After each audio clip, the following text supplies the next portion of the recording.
Porção diária de espiritualidade. E o tema de hoje será a reciprocidade de Deus.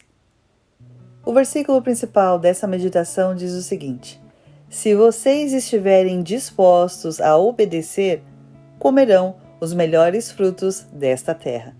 Isaías capítulo 1, versículo 19. Você sabia que Deus é recíproco? O que significa que ele age de acordo com as suas atitudes.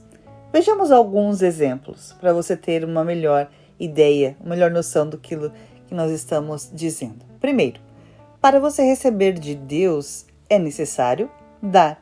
Veja o que está escrito em Lucas capítulo 6, versículo 38, que diz o seguinte: deem e receberão. Sua dádiva lhes retornará em boa medida, compactada, sacudida, para caber mais, transbordante e derramada sobre vocês. Próxima reflexão. Deus se revelará a você quando você buscá-lo de todo o coração. É o que está escrito em Jeremias capítulo 29, dos versículos 12 e 13, que diz o seguinte: quando vocês clamarem por mim em oração, eu os ouvirei. Se me buscarem de todo o coração, me encontrarão. Terceiro, se você tiver fé, os milagres acontecerão. É o que está escrito em Mateus capítulo 17, versículo 20, que diz o seguinte: disse Jesus: eu asseguro que, se vocês tiverem fé do tamanho de um grão de mostarda, poderão dizer a este monte: vá daqui para lá, e ele irá.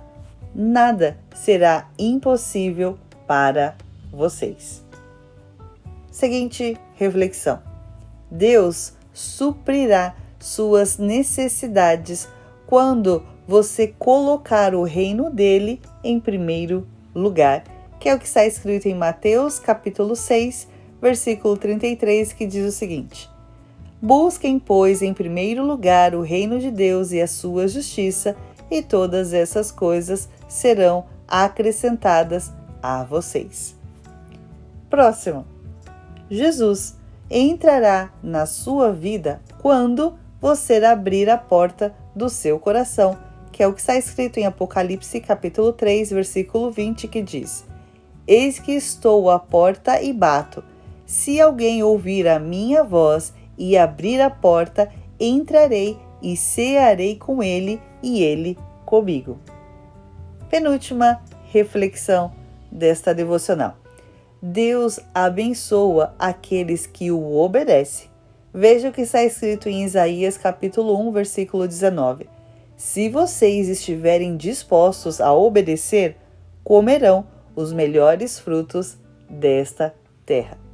E último ponto que eu gostaria de compartilhar com vocês é que Deus fará justiça para com aqueles que praticam o mal, que está em Jó capítulo 4, versículo 8, que diz o seguinte: pelo que tenho observado, quem cultiva o mal e semeia maldade, isso também colherá. Todas as suas atitudes, sejam elas boas ou más, receberão a reciprocidade da parte de Deus. Por isso, reveja desde já os seus comportamentos, pois, como está escrito em Eclesiastes capítulo 12, versículo 14, pois Deus trará a julgamento tudo o que foi feito, inclusive tudo o que está escondido, seja bom, seja mal. Deus te abençoe.